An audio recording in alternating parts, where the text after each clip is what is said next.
Hello, everybody, and welcome back to TarHeelIllustrated.com, or, of course, if you are watching on our fast-growing YouTube channel, that is Tar Heel Illustrated.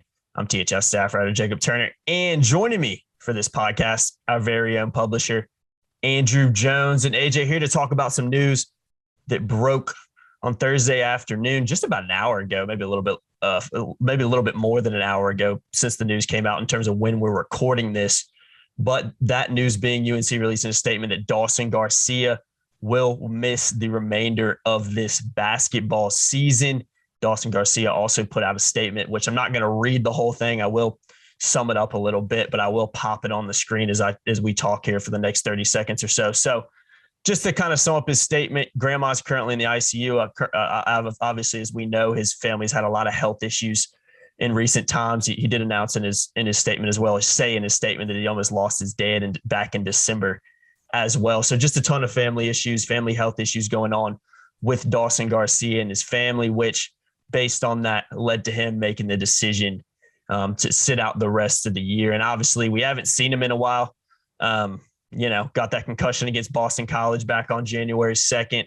And really since then, we haven't seen him too much. So Dawson Garcia, wish him nothing but the best, obviously, with him and his family situation. But the news breaking that he will not return to Chapel Hill or the Carolina basketball team this season. So, AJ, we actually did a podcast on this originally a couple weeks ago, just kind of discussing some stuff based on what you heard and based on some stuff that was going around. And obviously re-recording this now that we actually know what is happening, and it's now that it's official. So super unfortunate for him. I think every Carolina fan, anybody with a heart would of course feel for Dawson Garcia and his family in this situation with what they're currently going through. But we've talked about it some in the past as well. I think Carolina has adjusted. I think Carolina is kind of used to not playing without him. I think they've moved on with life without Dawson Garcia for the remainder of the season already. So I don't think it changes too much on the basketball court. But overall, what's just kind of your initial reactions from the statement coming out and from the news breaking?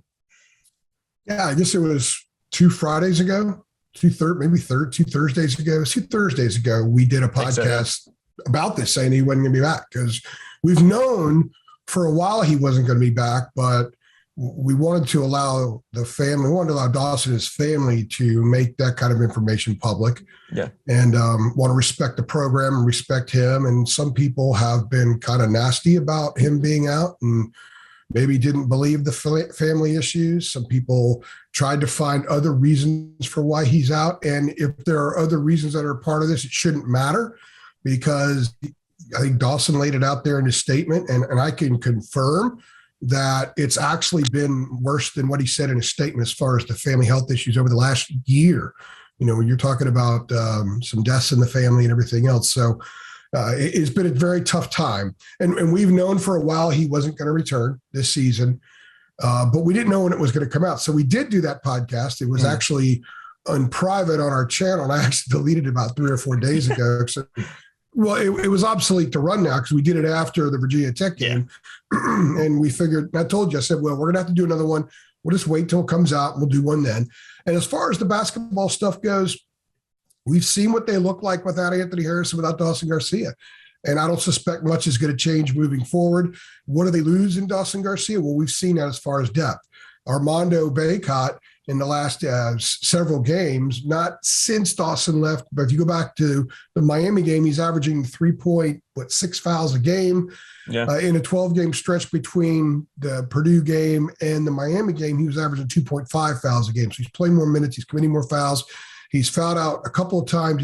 He's had four fouls 3 times in the last 8 games. So he's been in foul trouble. Foul trouble wasn't an issue for Armando previously.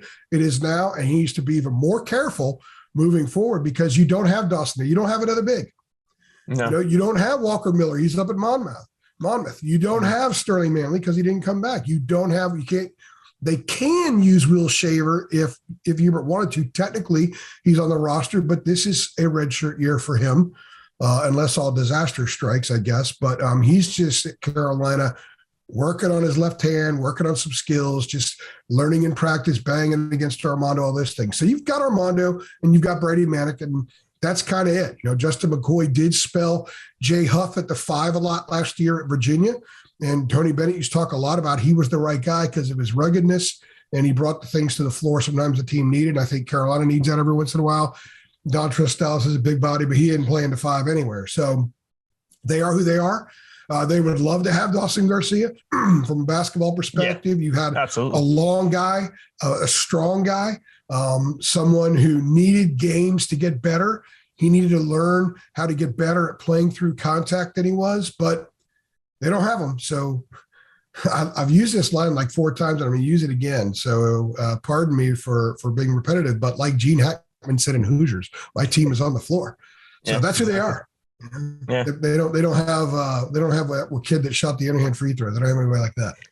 No, they definitely don't have anybody like that. I'm going to read a quick statement from Hubert Davis as well that he put out in the release. He says, "I love coaching Dawson and understand his primary concern right now is his family's health and welfare, and his focus continues to be with them as it should be. We miss him being part of our program and wish him and his family well and look forward to his return, to the game at the appropriate time." Garcia did average 9 points, 5.5 rebounds in the 16 games that he did play for Carolina this year, did score in double figures 5 times, and obviously had that season high 26 earlier in the season in Carolina's close loss to Purdue. So, yeah, AJ, I mean, we've kind of hit on everything you can kind of hit on in this one. I mean, like I said, I think the Tar Heels have moved on. You've talked about it. It's been, so long now since he's been a part of the program, been around the program because of his ongoing issues with his family. But yeah, it'll be interesting to see how Carolina continues to go. It'll be interesting to see. You're not here to speculate anything, what may happen after the season. But yeah, ultimately, I think Carolina would love to have him. But at this point, it is what it is, Yeah, I mean, those stats are misleading because he played a minute 51, I think it was, at Boston College. He was on the baseline, and he missed a shot, missed a layup, grabbed his own rebound, went back up and got clobbered. And that's when he was injured. So he didn't even play 2 minutes then, missed the Notre Dame game, missed a Virginia game, and then didn't play start. He was starting when he got hurt. Didn't play starters minutes when he came back. So I kind of look at Dawson, what he was before the concussion that he suffered at Boston College. And, that's a guy who scored from the time Carolina went to Connecticut through up to New Year's, up to the BC game. He scored 20 plus 3 times. So he was a guy capable of going off. The Tar Heels collectively, their shooting percentage has dropped. Their points per possession has dropped. There's more pressure on the guys to shoot more. I hate Caleb Love. His last 8 games, he's not playing well. If you had another guy on the floor capable of going for 20, and whether you're bringing him off the bench or starting him I thought Hubert was doing a really nice job of how he handled Brady Manick and Dawson Garcia. Manick may have made a little bit more sense in one game. Garcia may have made a little bit more sense in other game based on their skill set and who they were going up against. I thought Hubert was doing a real nice job with them. Now they got to run with Manick. They would have loved to have had Garcia's length defensively at times the other night at Clemson. Last week against Louisville, they would have loved to have had that out there because, Armando and Brady, Louisville ran a lot of guys at them. So more teams are going to do that. They got a team Saturday they're going to play. It's good. Even with all the injuries, they're still going to play 10 guys. Mm-hmm. And they're going to throw bodies at them. So I think it's a loss in the sense that it's already been a loss. We've already seen that. Yeah. And as far as the rest of the year, I think Carolina fans should just pull back. Don't worry about next year. Don't worry about what other decisions Dawson may end up making. Give him the space to make these decisions. Give him the space to deal with his family and everything else. And stop the nonsense, the crap that people are saying, blasting this guy for not being on the team, calling him a quitter and stuff. That's garbage. Anybody who's saying that stuff doesn't have any idea what the hell they're talking about, and they need to move on from it. So that's my piece. 100%. No, you're 100% right. I'm glad you said that at the end, AJ, because there has been a lot of stuff on Twitter like that. And it's not fair to him. It's not fair to his family or anything like that. So all that stuff just needs to stop. It's disgusting. It's disgusting. Yeah, it doesn't make sense. It doesn't make sense. He's a 20-year-old kid that's been dealing with a lot of family stuff, and he's 1,200 miles away from home. Let him deal with what he's dealing with. Just because he's not scoring baskets for some people, they doesn't give him license to junk all over this kid. So give him space, pull back. You got a team that's going to play. They're going to keep playing. So do whatever you do for the team that's there. Don't worry about who's not there. Yeah, Carolina basketball doesn't stop and will obviously not stop where we'll keep going on. But tough news for Dawson Garcia not returning to Carolina for the remainder of the 21-22 basketball season. I've been Jacob Turner. He's been Andrew Jones. I think it's a good place to wrap this one up. We've also got a preview coming soon for the Pitt and FSU game as well. So make sure you guys stay tuned for that when that one does drop. And as always, guys, make sure you like, share, subscribe, hit that notification bell as well. And go and check out TarHeelIllustrated.com. Link is in the description below. If you want to sign up to be a premium member, you can do it for just $8.33 a month. Great time to do it, guys. Thick of basketball season. Recruiting never stops. So if you want access to more content and to our premium message boards, our live game chats, come and join our family over here at Tar Heel Illustrated. I've been Jacob Turner. He's been Andrew Jones, like I said. And we'll see you guys in the next one. Thanks. Thanks.